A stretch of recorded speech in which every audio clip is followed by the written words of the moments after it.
அனைவருக்கும் வணக்கம். இன்றைக்கி நம்மளுடைய சேனலில் என்ன பதிவுகள்லாம் பார்த்து தெரிஞ்சுக்க போகிறோம் அப்படின்னு பார்த்தீங்கன்னா, கடக ராசி நேயர்கள் அனைவருக்குமே அடுத்து வரக்கூடிய 7 நாட்களில் என்ன மாதிரி விஷயங்கள்லாம் நடக்க போகிறது, அவங்க என்னென்ன விஷயங்களில் ரொம்ப கவனமாக இருக்க வேண்டிய அவசியங்கள்லாம் இருக்குது.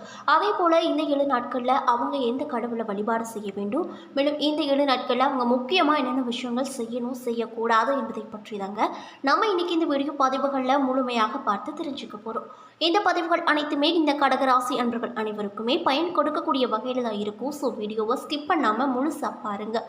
அது மட்டும் இல்லாமல் உங்களுக்கு சூரிய பகவானை ரொம்ப பிடிக்கும் அப்படின்னா இந்த வீடியோக்கு லைக் பண்ணிவிட்டு உங்களுடைய ஆள் மனசில் ஒரு விஷயத்தை வேண்டுதலாக நினைத்துக்கொண்டு நம்மளுடைய கமெண்ட் பாக்ஸில் சூரிய பகவானுக்கு போற்றி அப்படின்னு சொல்லிட்டு மறக்காமல் 3 முறை பதிவு பண்ணிவிடுங்க. நீங்கள் இந்த தருணத்தில் அந்த சூரிய பகவானை நினைத்து இப்படி ஒரு விஷயம் செய்யும்போது கண்டிப்பாக நீங்கள் நினைத்த அந்த ஒரு விஷயத்தை அவர் கூடிய விரைவில் நடத்தி வைப்பார். ஸோ நம்பிக்கையோடு இந்த ஒரு விஷயத்தை செஞ்சு பாருங்கள். அதுக்கு முன்னாடி நீங்கள் இப்போ தான் நம்மளுடைய சேனலை ஃபர்ஸ்ட் டைம் பார்க்குற மாதிரி இருந்தால் மறக்காமல் சப்ஸ்கிரைப் பண்ணிவிட்டு கீழே இருக்கும் பெல் ஐக்கானையும் மறக்காமல் கிளிக் பண்ணிடுங்க. அப்போ தான் நம்ம சேனலில் போடுற ஒவ்வொரு வீடியோவுமே உங்களுக்கு நோட்டிஃபிகேஷன் மூலியமாக உடனுக்குடனே வந்து சேரும். ஸோ இப்போ வாங்க நம்ம வீடியோக்குள்ளே போகலாம். ஃபேஸ்புக்கில் யூடியூப்பில் வரக்கூடிய ராசி பலன்கள் எல்லாருமே பொதுவடையான ராசி பலன்கள் மட்டும்தான் இருக்கும். உங்களுக்கு தனிப்பட்ட ஜாதகம் பார்க்கணுமா, அதுவும் பிரபல ஜோதிடர்கிட்ட பார்க்கணுமா, அதுவும் ஆக்டர்ஸ்க்கு, அதுவும் இல்லாமல் பொலிட்டிக்கலாக அதாவது அரசியல்வாதிகளுக்கு பார்க்கக்கூடியவங்ககிட்ட பார்க்கணுமா, கட்டாயம் இவங்களுக்கு கால் பண்ணுங்கள். இவர் பிரபல ஜோதிடர் பவன் நம்பூதிரி. நிறைய அரசியல்வாதிகளுக்கும் நடிகர்களுக்கும் ஜோதிடம் பார்ப்பவர். 200க்கும் மேற்பட்ட ஜோதிடர்களுடைய ஆசான் அப்படின்னே சொல்லலாம். திருக்கணித பஞ்சாங்கத்தின்படி நவகிரகங்களின் சஞ்சாரத்தை பார்ப்பதால் சூரியன் மீன ராசியில் அமர்ந்திருக்கிறார். மேலும் 14ஆம் தேதி அன்று மேசராசிக்கு சென்றிருக்காரு. செவ்வாய் கும்பராசியில் அமர்ந்திருக்காரு. புதன் மேசராசியில் இருக்காரு. 9ஆம் தேதி அன்று வக்ரகதி அடைந்து மீனத்திற்கு திரும்பியிருக்காரு. மேலும் மேஷத்தில் குரு சென்றிருக்கிறாரு. சுக்கிரன் மீனத்தில் அமர்ந்திருக்கிறாரு. கும்பத்தில் சனி, மீனத்தில் ராகு, கன்னியில் கேது என கிரகங்கள் சஞ்சரித்து வருது. அது மட்டும் இல்லாமல் இந்த வாரத்தில் வேறு கிரக மாற்றங்கள் எதுவும் இல்லை அப்படின்னு சொல்லப்படுகிறது. சந்திரன் இந்த வாரம் ரிஷபம், மிதுனம், கடகம், சிம்மம் ஆகிய ராசிகளில் பயணம் செய்கிறாரு. கன்னி, துலாம், விருச்சகம், தனுசு ஆகிய ராசிக்காரர்களுக்கு சந்திராஷ்டமம் இருப்பதால் ரொம்ப கவனமாக இருக்க வேண்டிய நாட்களாகும். உங்களுக்கு இந்த 7 நாட்கள் அமையப்பட்டிருக்கு அப்படின்னு சொல்லப்படுதுங்க. மேலும் இந்த வாரம் கிரகங்களின் சஞ்சரமற்ற கூட்டணி பார்வைகளால் கடகராசியர்கள் அனைவருக்குமே அடுத்து வரக்கூடிய 7 நாட்களில் என்ன மாதிரி விஷயங்கள்லாம் நடக்க போகிறது, முக்கியமாக அவங்க என்ன விஷயங்களில் கவனமாக இருக்கணும் என்பதை பற்றி முழுமையாக இந்த வீடியோவில் பார்த்து தெரிஞ்சுக்கலாம். ஸோ வீடியோவை ஸ்கிப் பண்ணாமல் பாருங்கள். வளர்ச்சிகளை சீராக அள்ளித்தரக்கூடிய சந்திர பகவானை அதிபதியாக பெற்றிருக்கக்கூடிய ராசி தான் கடகராசி. மேலும் சூரிய பகவான் உங்கள் ராசிக்கு இந்த 7 நாட்களில் 10வது இடத்துல அமர போகிறாரு. இதனால் எத்தனையோ இடையூறுகள் வந்தாலுமே தொழிலில் வெற்றி பெற கடுமையாக நீங்கள் பாடுபடுவீங்க. அது மட்டும் இல்லாமல் எதிரிகள் இருந்த இடம் தெரியாமல் போய்விடுவார்கள்.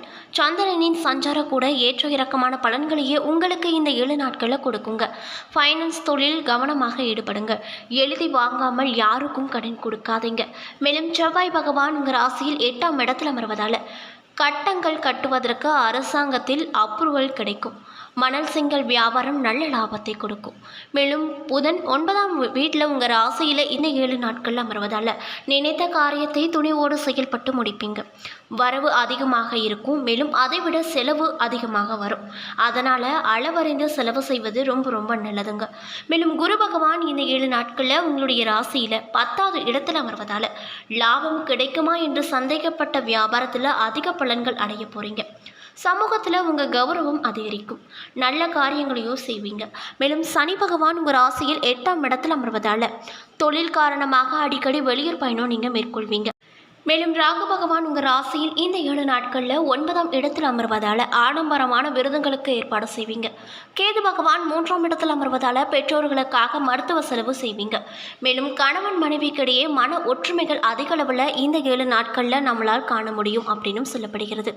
நம்ம இன்னைக்கு இந்த வீடியோ பதிவுகளில் என்ன பதிவுகள் பார்த்து தெரிஞ்சிட்ருக்கோம் அப்படின்னு பார்த்தீங்கன்னா, கடகராசி என்பவர்கள் அனைவருக்குமே அடுத்து வரக்கூடிய 7 நாட்களில் என்ன மாதிரி விஷயங்கள்லாம் நடக்க போகிறது, அவங்க என்ன விஷயங்களில் ரொம்ப ரொம்ப கவனமாக இருக்க வேண்டிய அவசியங்கள்லாம் இருக்குது.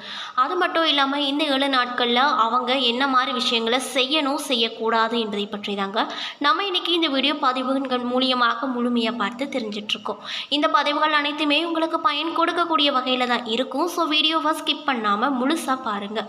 அது மட்டும் இல்லாமல் உங்களுக்கு சூரிய பகவானை ரொம்ப ரொம்ப பிடிக்கும் அப்படின்னா இந்த வீடியோக்கு ஒரு லைக் பண்ணிவிட்டு உங்களுடைய ஆள் மனசில் ஒரு விஷயத்தை வேண்டுதலாக நினைத்துக்கொண்டு நம்மளுடைய கமெண்ட் பாக்ஸில் சூரிய பகவானுக்கு போற்றி அப்படின்னு சொல்லிட்டு மறக்காமல் 3 முறை பதிவு பண்ணிடுங்க. நீங்கள் இந்த தருணத்தில் அந்த சூரிய பகவானை நினைத்து இப்படி ஒரு விஷயம் செய்யும்போது நிச்சயமாக நீங்கள் நினைத்த அந்த ஒரு விஷயத்தை அவர் கூடிய விரைவில் நடத்தி வைப்பார். ஸோ நம்பிக்கையோடு இந்த ஒரு விஷயத்தை செஞ்சு பாருங்கள். மேலும் கடகராசியில் புனர்பூசம் 4ஆம் பாதம், பூசம், ஆயில்யம் என நட்சத்திரங்கள் அமைஞ்சிருக்கு. கிரக நிலையை பொறுத்தவரையில் தைரிய வீரிய ஸ்தானத்தில் கேது, அஸ்தமஸ்தானத்தில் செவ்வாய், சுக்கிரன், சனி, பாக்கியஸ்தானத்தில் சூரியன், புதன், ராகு, தொழில் ஸ்தானத்தில் குரு என கிரகங்கள் வலம் வந்துட்டுருக்கு. மேலும் கிரக மாற்றங்களின் படி 13ஆம் தேதி அன்று சூரிய பகவான் தொழில் ஸ்தானத்திற்கு மாற்றம் பெற்றிருக்காரு. இதனால் உங்களுக்கு இந்த 7 நாட்களில் என்ன மாதிரி விஷயங்கள்லாம் நடக்கும் அப்படின்னு பார்த்தீங்க. அடுத்தவர் குற்றச்சாட்டுகளில் இருந்து சாமர்த்தியமாக நீங்கள் விடுபடுவீங்க. திடீர் மன வருத்தங்கள் ஏற்பட்ட விலகும். வாகனங்களில் செல்லும் போது கவனம் ரொம்ப ரொம்ப தேவை. பண தேவை ஏற்பட்டாலுமே அதை திறமையாக சமாளித்து விடுவீங்க. தொழில் மற்றும் வியாபாரத்தில் நெருக்கடியான சூழ்நிலைகள் ஏற்பட்டாலும் அதை ஈஸியாக நீங்கள் சமாளித்து முன்னேறுவீங்க. மேலும் உத்தியோகத்தில் இருக்கக்கூடிய கடகராசி என்பவர்களுக்கு இந்த 7 நாட்களில் அலுவலக பணிகளில் அலட்சியம் காட்டாமல் செயல்படுவது ரொம்ப ரொம்ப நல்லது. குடும்பத்தில் சுமூகமான சூழ்நிலைகள் காணப்பட்டாலுமே குடும்ப உறுப்பினர்களுக்காக மருத்துவ செலவுகள் செய்ய வேண்டிய சூழ்நிலைகள் வர வாய்ப்பு இருக்குது. கணவன் மனைவி ஒருவரைக்கொருவர் விட்டு கொடுத்து செல்வது ரொம்ப ரொம்ப நல்லது.